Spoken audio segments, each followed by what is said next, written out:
Aulas de Direito antes da faculdade. Alunos de escola pública do Gama são os primeiros no Brasil a ter acesso ao ensino pela internet. Brasil projeta rifle 100% nacional, que promete ser tão moderno quanto os melhores rifles do mundo.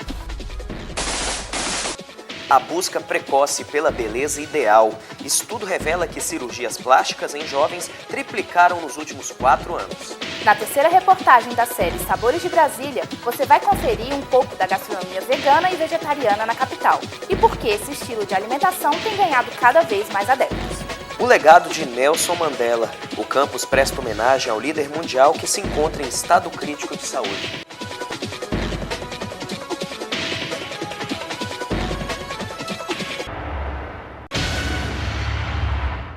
Olá, bem-vindos a mais essa edição do Campus. Eu sou Camila Rodrigues. E eu sou o André Vaz. A indústria de material bélico do Brasil, a Imbel, acaba de projetar o primeiro rifle 100% nacional. O IA-2, como é chamado, já está em fase de teste e promete ser tão moderno quanto os melhores rifles do mundo. Confira na reportagem de João Bosco Lacerda e Jorge Macedo. Desde 1964, o Exército Brasileiro utiliza o fuzil belga FN-FAL 762 em suas tropas.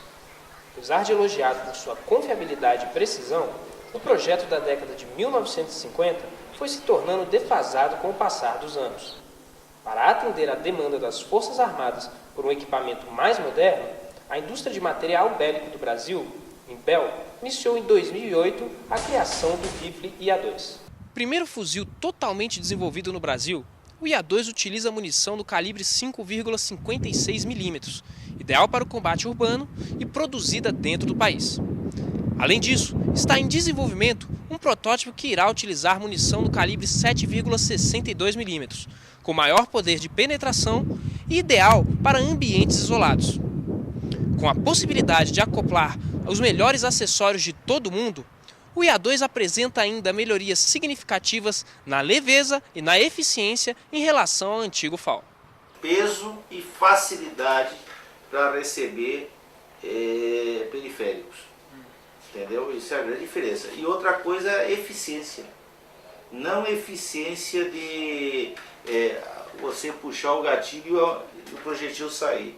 É eficiência em termos do seguinte, você puxar puxar uma vez o gatilho, sair vários projetis e você ter ainda a condição de segurar.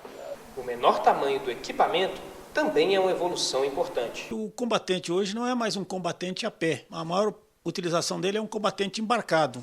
E em veículos até veículos civis, não especificamente. E veículos blindados, em que o espaço interno também é reduzido. As menores dimensões do armamento aumentam a portabilidade dele pelo combatente. Antes de ser finalizado, o IA-2 passou por vários testes, como resistência à poeira, a baixas temperaturas e à submersão. A tecnologia desenvolvida durante o processo pode ter utilizações em diversas áreas da sociedade civil.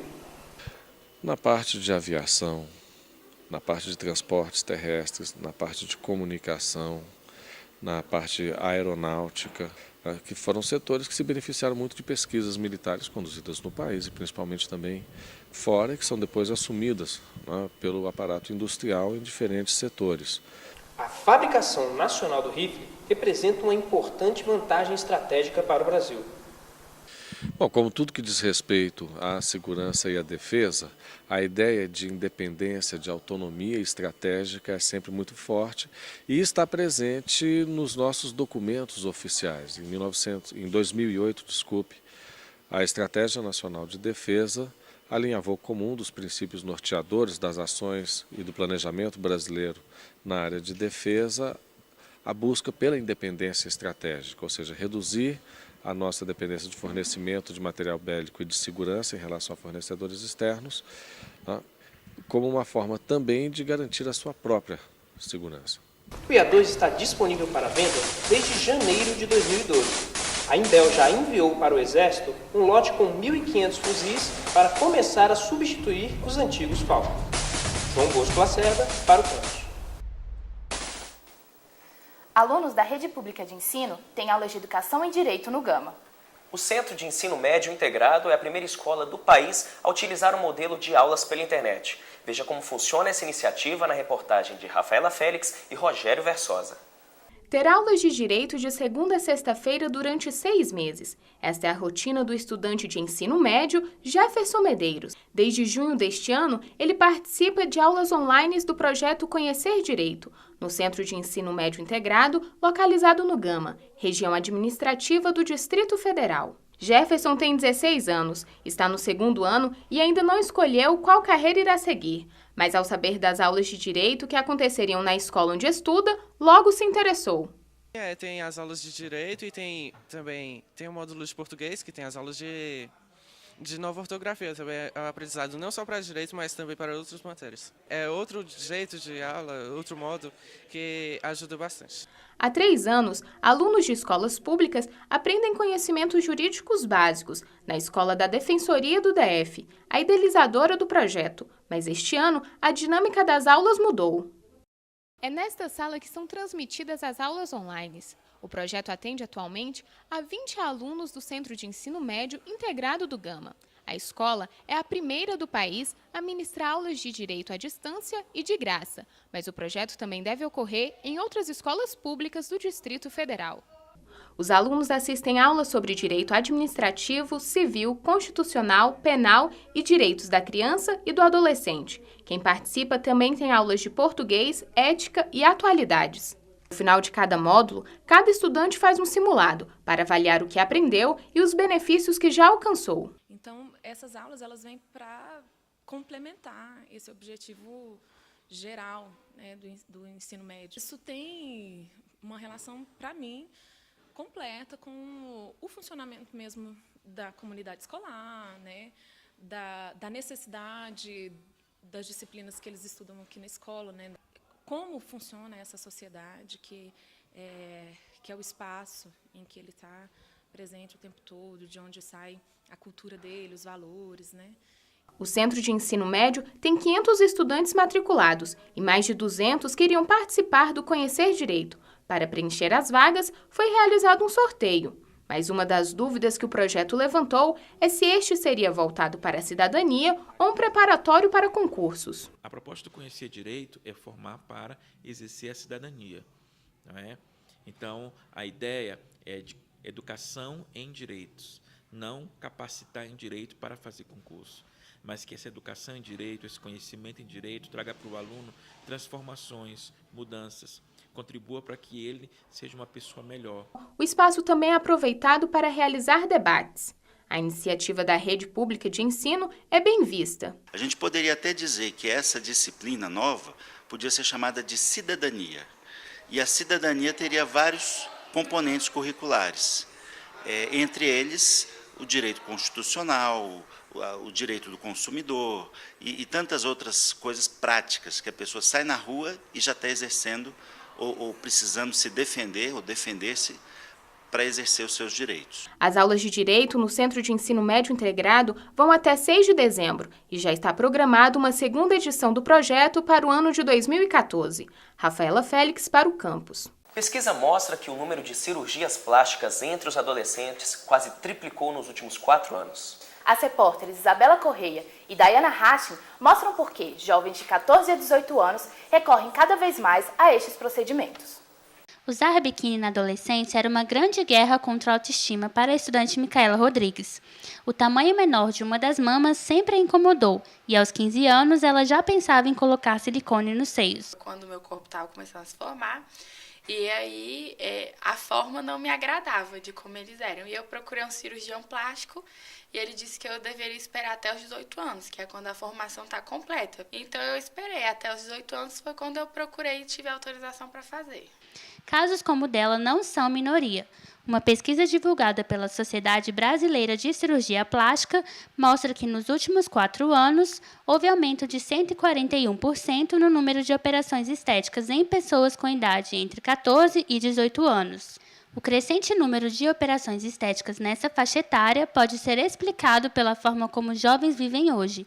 É o que aponta a presidente da Sociedade Brasileira de Cirurgias Plásticas no Distrito Federal. Outras gerações anteriores, o adolescente ele não tinha muito essa inserção familiar. Hoje o adolescente tem mais uma inserção, ele tem mais uma capacidade de decidir e de falar por ele. Antes, por exemplo, em outras gerações, somente na idade adulta, caso os pais não concordassem, que eles poderiam fazer os procedimentos. Assim que atingiu a maioridade, Micaela Rodrigues colocou as próteses mamárias. Antes disso, disfarçava o incômodo como podia. Usava sutiã com enchimento, então não ficava perceptível para as pessoas. Mas quando a gente ia para clube, alguma coisa assim, com as pessoas mais íntimas, aí eu reclamava, que incomodava, porque o biquíni sempre tinha que ser com bojo, e aí ficava sobrando, ou então eu queria pôr um tomara que caia e não dava certo. Os implantes de silicone trouxeram a autoestima da estudante de volta. Não que eu me sentisse feia por causa disso, mas eu acho que é muito feminino, assim, a questão de você poder usar um biquíni mais decotado, ou um vestido decotado. Essas coisas eu me senti muito mais mulher depois da prótese. A enfermeira Ticiane Torres também já pensava em fazer cirurgia plástica aos 15 anos. Para ela, o tamanho era exagerado para a idade. Reduzi-los foi a solução encontrada para melhorar a autoestima. Blusa com decote eu não usava muitas camisetas. Não me sentia bem com as minhas colegas da mesma idade, porque eu já tinha um corpo mais desenvolvido do que elas. Somente em Brasília, as cirurgias representam 15% dos procedimentos gerais. Isso significa que 3.500 plásticas são realizadas por ano. Cada cirurgião faz cerca de 4 operações por mês. Entre as meninas, implante mamário e redução da gordura localizada são as cirurgias mais procuradas. Já entre os rapazes, a busca é maior pela redução das mamas e pela correção das orelhas. Avaliar a verdadeira necessidade da plástica deve ser prioridade na hora de optar pela cirurgia. A decisão também deve ser discutida entre médicos e familiares. Ver se realmente aquilo é uma deformidade, uma alteração real. Porque quando é irreal, aí nós conseguimos perceber, né, que a forma está perfeita, que aquilo ali seria uma necessidade excessiva, às vezes problemas emocionais do adolescente que está transferindo para o seu corpo. Aí realmente ele precisa de uma ajuda, não só de familiares, às vezes até mesmo recorrer a um psicólogo. Nem sempre os resultados da cirurgia plástica correspondem às expectativas dos pacientes. A expectativa que ele tem daquela cirurgia, ela pode ser mudada daqui a alguns anos.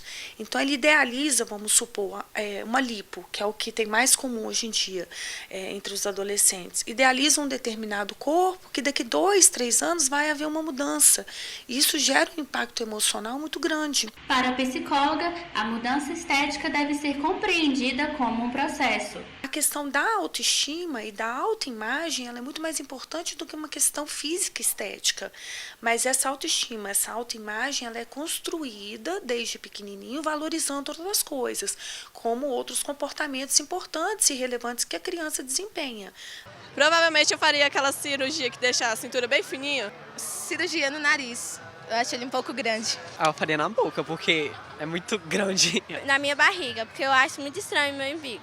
Bom, eu acho que eu faria no nariz, porque ele é de conchinha. Na terceira reportagem da série Sabores de Brasília, o campus mostra um pouco da culinária vegana e vegetariana. No Distrito Federal, mais de 100 estabelecimentos comerciais oferecem esse tipo de alimentação alternativa. A reportagem de Kelsiane Nunes e Ananda Borges mostra alguns destes locais.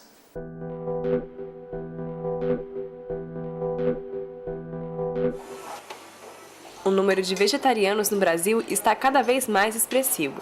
Segundo uma pesquisa de opinião realizada pelo Ibope no ano passado, 8% da população das principais capitais e regiões metropolitanas declarou que não se alimenta de carnes.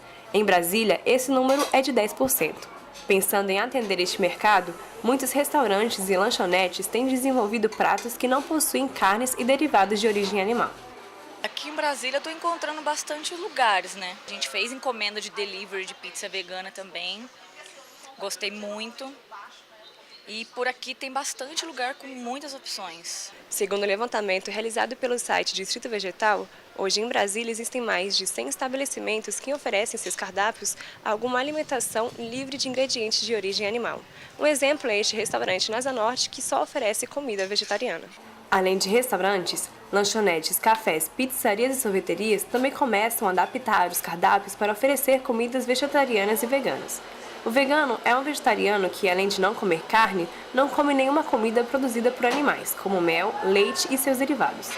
Lúcia Vilma de Oliveira é dona de uma sorveteria na Asa Norte. O estabelecimento é muito conhecido pelo milkshake feito com leite de soja, o chocosoja. A sobremesa não leva leite nem outro derivado de origem animal. Nós tivemos, durante algum tempo, uma preocupação muito grande em colocar o zero açúcar e o zero lactose. A gente viu que a procura passou a ser maior e os veganos começaram a procurar. E hoje é comumente frequentado por veganos buscando um milkshake de chocosoja, é uma taça de sorvete preparado só com bolas de sorvete zero lactose, zero açúcar. Queria só dizer que esse público é muito bem-vindo. Bruno Pinheiro faz parte da organização não governamental Frente de Ações pela Libertação Animal, que desenvolve várias ações para proteger os direitos dos animais. Uma delas é a implementação do mandioqueijo em restaurantes, lanchonetes e pizzarias de Brasília. Que é a base de fécula de mandioca, com mandioquinha e feijão branco. Ele, por exemplo, não tem nada de soja, nem nada de glúten, que é um derivado do trigo. Então a gente entra em contato com o proprietário do estabelecimento, a gente fala do produto que a gente quer implantar, a gente leva o produto sem cobrar nada para fazer um teste e a gente divulga isso no dia seguinte pelas redes sociais. Vegano há 4 anos, Bruno afirma que não sente dificuldades em encontrar lugar para fazer suas refeições apesar das restrições alimentares. Porém, reconhece que há pouca oferta desses estabelecimentos fora do plano piloto. Mas nas cidades satélites, apesar de existirem opções, a gente percebe que não são tantas quanto no plano. Então, uma das nossas ideias é começar a implantar essas opções veganas nas cidades satélites. Para quem é vegano, viver aqui em Brasília é uma das melhores opções do Brasil. Alguns vegetarianos buscam em páginas na internet dicas para encontrar estabelecimentos que ofereçam refeições sem ingredientes de origem animal. A página Distrito Vegetal oferece uma lista com o nome e endereço de 115 estabelecimentos. Você pode acessar a página pelo endereço www.distritovegetal.wordpress.com. Kelsiane Nunes para o Campus. Nelson Mandela, ex-presidente da África do Sul e um dos maiores líderes da história mundial, está internado em estado crítico. O campus presta homenagem ao ganhador do Prêmio Nobel da Paz, que lutou pelo fim da segregação racial e por direitos iguais na África do Sul. Acompanhe a crônica de Pedro Menezes. I have fought against white domination and I have fought against black domination. I have cherished the idea of a democratic and free society. It is an ideal which I hope to live for, but if needs be, it is an ideal for which I am prepared to die. Este foi o fim do discurso de defesa de Nelson Mandela em 1964, quando foi condenado pelo governo da África do Sul à prisão perpétua por conspiração. Mandela tinha então 46 anos e passou os 26 seguintes na cadeia. Mas vamos voltar um pouco na história. Nascido em uma família de nobreza tribal em 1918, Mandela era o sucessor esperado para o cargo de conselheiro. Teve boa educação e ingressou na universidade com 21 anos, onde estudou inglês, antropologia e ciência política. Aos 23, viajou para Joanesburgo, capital da África do Sul, para fugir de um casamento arranjado em sua tribo. 2 anos depois, iniciou os estudos em Direito, sendo o único aluno nativo africano. Lá, sofreu discriminação por sua cor. Filiou-se ao Congresso Nacional Africano. Politizou-se a favor da igualdade racial e viu, 5 anos mais tarde, no dia 26 de maio de 1948, ser oficializado na África do Sul o regime do Apartheid, quando ainda era um estudante. De 1948 a 1994, áreas residenciais e serviços públicos como saúde e educação foram segregados de acordo com grupos raciais, brancos, negros, mestiços e indianos. Nelson Mandela lutou por igualdade racial politicamente e chegou a organizar guerrilhas armadas, mas foi preso no processo em 1962. O então mais poderoso símbolo de resistência contra o apartheid foi condenado em 1964, se tornando o prisioneiro mais famoso do mundo até ser libertado em 1990 pelo presidente Frederick Clark. Mandela e Clerc dividiram o Prêmio Nobel da Paz em 1993. O apartheid chegou a um fim pelas mãos do mesmo presidente, que teve como sucessor Nelson Mandela, eleito democraticamente em 1994. Out of the experience of an extraordinary human disaster that lasted too long, must be born a society of which all humanity will be proud. Nelson Mandela recebeu em sua vida mais de 250 homenagens, como a Ordem de Mérito Britânica e o Doutor Honoris Causa pela Universidade de Brasília em 1990. Ele segue internado desde o dia 8 de junho por conta de uma infecção pulmonar. Completa 95 anos em 18 de julho, mais de 70 lutando por um mundo melhor. Pedro Menezes para o Campus. Esta edição do Campus fica por aqui. Até mais! Para assistir esta e outras edições do Campus, basta acessar o site da Faculdade de Comunicação da UNB no endereço www.fac.unb.br. Até a próxima edição. Tchau!